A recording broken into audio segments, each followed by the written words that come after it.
Hello everyone. तो मैं लाई हूँ आप लोगों के लिए आज फिर एक नई वीडियो जिसमें मैं आप लोगों को बताने वाली हूँ सलवार की कटिंग के बारे में एंड प्रॉपरली बताने वाली हूँ कटिंग एंड स्टिचिंग के बारे में। तो जो मैं सलवार आप लोगों को दिखा रही हूँ उसके बारे में कुछ बता रही हूँ कि मैंने बैक साइड सेंटर पे 2 प्लेट्स डाली है जो कि हमारे सलवार में डलती है।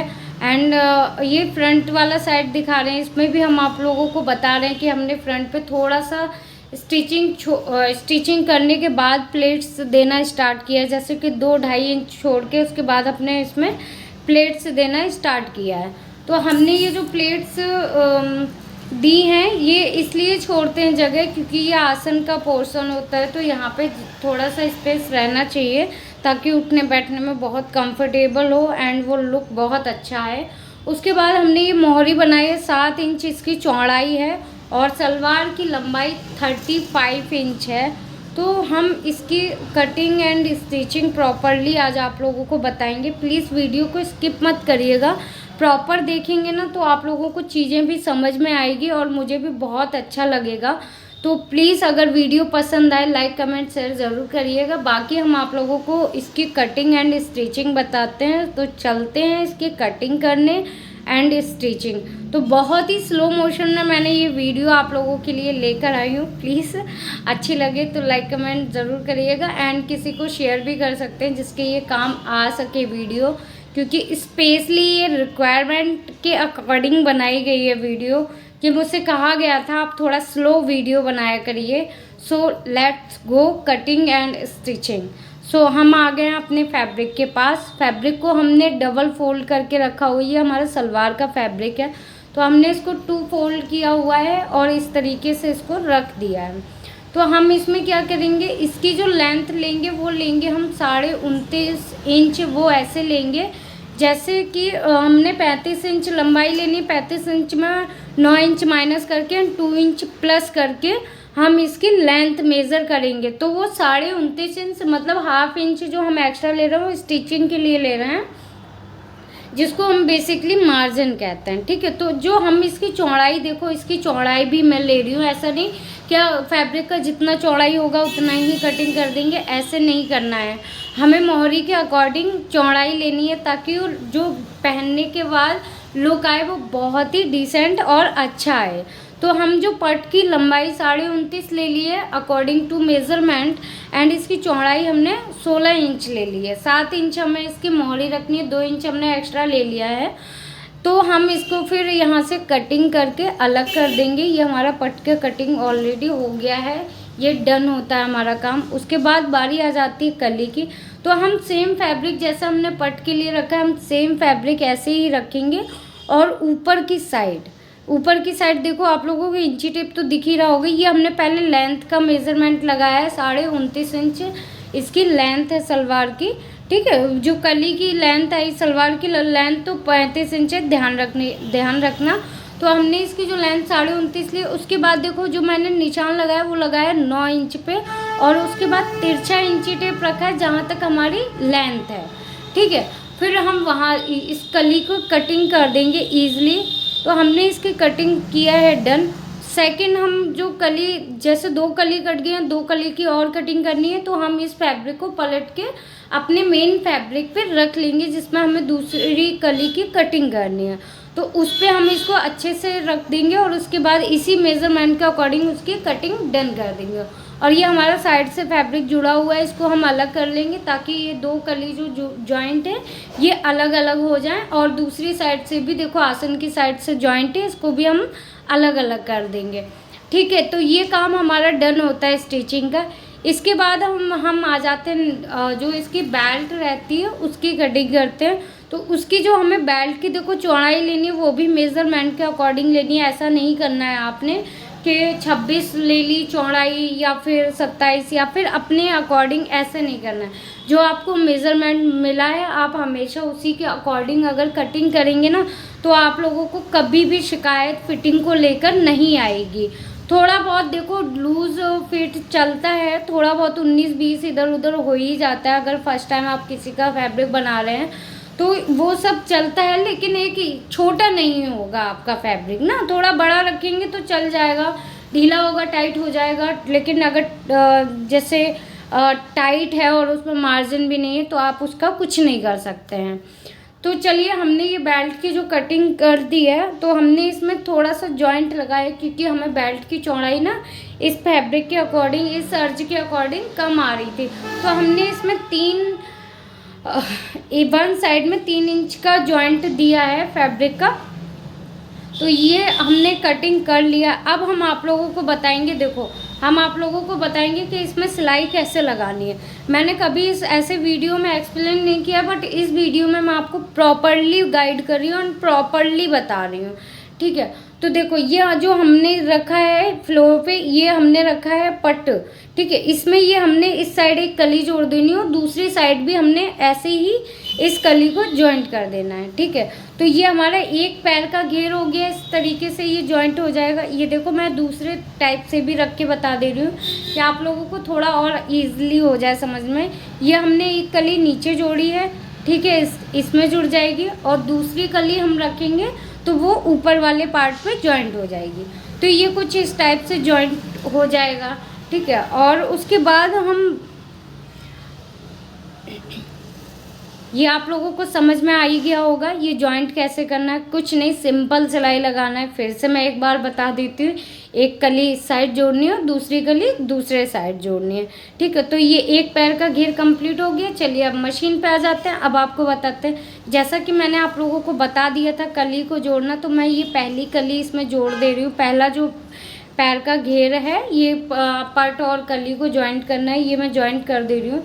तो हमने ये दोनों कली यहाँ पे ज्वाइंट कर दी है, ठीक है। उसके बाद हम आ जाते हैं, दूसरा जो घेर हमारा है उसमें हम, अच्छा हम ऐसे भी कर सकते हैं कि स्टार्टिंग से, जैसे पट जहाँ से मतलब स्टार्ट हो रहा है, हमने पहली कली जोड़ी, फिर दूसरी कली जोड़ी, फिर दूसरी कली में तीसरी कली जोड़ी, फिर तीसरी कली में हमने पट जोड़ दिया। पट जोड़ने के बाद जो लास्ट वाली कली है उसको ज्वाइंट कर दिया।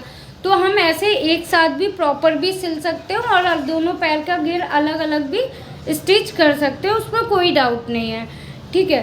तो ये हमने घेर में बस सिलाई हम कर ही रहे हैं धीरे धीरे। थोड़ा सा मशीन इशू दे रही थी तो हमें वहाँ पे भी टाइम देना पड़ रहा था, तो ये थोड़ा सा मेरे लिए प्रॉब्लम है, क्योंकि एक ही मशीन है, मैं ऐसे भी नहीं कर सकती कि अरे इसमें नहीं काम हो रहा है तो मैं दूसरी मशीन पे बैठ जाऊँ, ऐसे नहीं कर सकती। चलिए अब मैं आप लोगों को दिखाती हूँ। ये देखो, मैंने ये जॉइंट ऐसे जॉइंट कर दिया है, जो भी सलवार में जॉइंट आते हैं ये मैंने जॉइंट कर दिया। और मैं बता भी रही थी कि इस पट पे ये 2 कलियाँ आई हैं, इस पट पे ये 2 कलियाँ आई हैं। हमें घेर नहीं क्रिएट करना है, ठीक है, ये चीज़ ध्यान रखना, हमें घेरा नहीं क्रिएट करना है।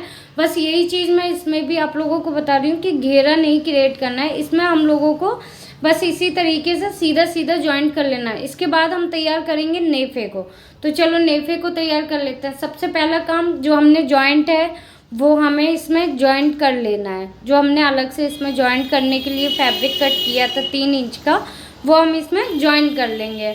उसके बाद ये हम जॉइंट करने के बाद देखो, जब हम सिंगल सिलाई चला देंगे तो एक सिलाई एक पैर छोड़ के ऊपर से चला देंगे ताकि जो एक्स्ट्रा फैब्रिक है वो दब जाए। उसके बाद नेफे में जो साइड वाली, जो बेल्ट में जो साइड वाली, जो दोनों साइड का जो छोर होता है, किनारी होती है, उसको हम फोल्ड करके आधा, कम से कम 3 इंच सीधा सिल देंगे, ठीक है। ये हम क्यों सिलते हैं, क्योंकि यहाँ से हम डोरी जब हम लोग डालेंगे तो ये हमारा जो किनारी है वो दबी होनी चाहिए ताकि उसमें हमें फिनिशिंग लगे, ठीक है। तो अब हमने क्या करना है, ये नेफा है, ये हमने ऊपर बेल्ट डोरी डालने के लिए इसको हमने फोल्ड कर दिया है। अपने हिसाब से कर लीजिएगा, अगर लास्टिक डालनी है तो चौड़ाई ध्यान रखें, और अगर डोरी डालनी है तो उस हिसाब से आप इसको फोल्ड कर सकते हैं। हमने ये फोल्ड कर दिया। अब बारी आती है प्लेट्स डालने की। तो देखो, ये प्लेट्स हम कैसे डालना है, हमने स्टार्टिंग किया प्लेट्स डालने का। पहले बेल्ट को एकदम स्ट्रेट रखा हुआ है और 2 इंच हमने जो कली का फैब्रिक है उसको 2 इंच सीधा सिलाया। और जो पहली प्लेट्स डाली है मैंने, इसमें जो प्लेट्स डाली है, ये इसका फेस हमने अपनी साइड रखा हुआ है, ठीक है। अपनी साइड फेस रखेंगे इस वाली का, और हमने बेल्ट पे कट भी लगाया है। आप लोग इसको 4 फोल्ड करके इसमें कट ज़रूर लगा लीजिएगा, मे बी मुझसे मिस हो गया कहीं पे, तो अगर आप लोगों को सिलाई का थोड़ा बहुत भी नॉलेज है तो आप कट ईजिली लगा सकते हो, तो कोई दिक्कत नहीं है। ये देखो मैंने सेंटर साइड वाला ये कट आ गया, जो हमारा साइड पे आता है, जिसको हम कमर पे बोलते हैं, कमर पे भी बोल सकते हैं, साइड वाला ये कट आ गया। हमने यहाँ तक इसमें प्लेटें डाल दी है। अब हमारी जब ये प्लेट कंप्लीट हो जाएगी तो साइड वाला जो कट आ जाएगा प्लेट कंप्लीट करते करते, उसके बाद जो हमारा बैक साइड पे सेंटर पे जो कट आएगा, ठीक है, जो हमारा बैक साइड पे सेंटर पे जो कट आएगा उसके लिए हम इतना फैब्रिक छोड़ देंगे कि हम पीछे प्लेट्स डाल सकें एक प्लेट। तो ये हमारा सेंटर पॉइंट आ गया बैक साइड का। इसमें हमने एक प्लेट डाली है और दूसरी प्लेट देखो, दोनों प्लेट अपोजिट डली हुई है, एक उस साइड डाली है और एक इस साइड डाली है। तो प्लीज़ थोड़ा ध्यान से देखना और समझ में आ जाएगा। उसके बाद हम आ जाते हैं दूसरा जो साइड वाला सेंटर पे जो कट लगाया है, साइड का जो सेंटर है उस पर जो कट लगाया हम उस पर प्लेट डालने आ गए हैं। तो उसमें हम प्लेट कैसे डाल रहे हैं, ये वाली जो प्लेट्स डाल रहे हैं ये हम निडल की साइड उठा के फैब्रिक को निडल की साइड मोड़ रहे हैं, और जो हमने पहले प्लेट्स डाली थी उसको हम उठा के अपनी साइड मोड़ रहे थे। तो ये चीज़ थोड़ा ध्यान से देखना, आप लोगों को मेक श्योर समझ में आ जाएगा। अब हम क्या करेंगे, जो हमारा जैसे हमने प्लेटें डाल दी है तो इसमें अंदर जो फैब्रिक है ये जो बचा हुआ है इसको क्या करेंगे, बेल्ट की साइड रखेंगे और ऊपर से एक सिलाई चला देंगे, समझ रहे हैं। बेल्ट की साइड इसको दबा देंगे और ऊपर से सिलाई चला देंगे एकदम सीधी। जब ये सिलाई चल जाएगी तो हम घेर को प्रॉपरली जॉइंट कर लेंगे, मतलब हमारा जो आसन की सिलाई है वो हो जाएगी एकदम कंप्लीट। हम इसको घेर को एकदम प्रॉपरली इसको कंप्लीट कर लेंगे। अब हमारा ये घेर भी कंप्लीट हो गया है। थोड़ा सा मैं आप लोगों को दिखाऊंगी भी कि ये कैसा लग रहा है। तो चलिए अब मैं आप लोगों को दिखा देती हूँ कि इसमें प्लेट्स मैंने डाल दिया, अब ये कैसा दिख रहा है। तो ये कुछ इस टाइप से भी दिख रहा है, ठीक है। अब बारी आती है मोहरी की, ठीक है। तो चलो अब इसमें मोहरी बना लेते हैं। मोहरी बनाने का तो बहुत ही इजी तरीका है। हमने दूसरा फैब्रिक लिया है, उस पर हम बकरम को स्टिच करेंगे, पेस्ट कर लेंगे, ठीक है। मोहरी के बराबर ही हम बकरम की कटिंग कर लेंगे जितनी हमारी मोहरी की चौड़ाई होगी, ठीक है। एक बात ध्यान रखना, हमेशा से कुछ टिप्स है जो बता रही हूँ, जैसे कि सलवार की लंबाई हमेशा नाप लेना एक बार मोहरी बनाने से पहले, ताकि ऐसा ना हो कि आप मोहरी भी जोड़ दो और ऑलरेडी सलवार की लंबाई ज़्यादा हो। तो हमने ये जो मोहरी का जो फैब्रिक है इस पर हमने ये बकरम पेस्ट कर दिया। अब इसको इस पर पेस्ट करने के बाद सिलाई लगा दी है और दूसरी साइड से फैब्रिक फोल्ड कर दिया एंड फिर उसके बाद इसमें 1 इंच मतलब हाफ इंच फैब्रिक छोड़ के हमने इसको कट कर दिया है।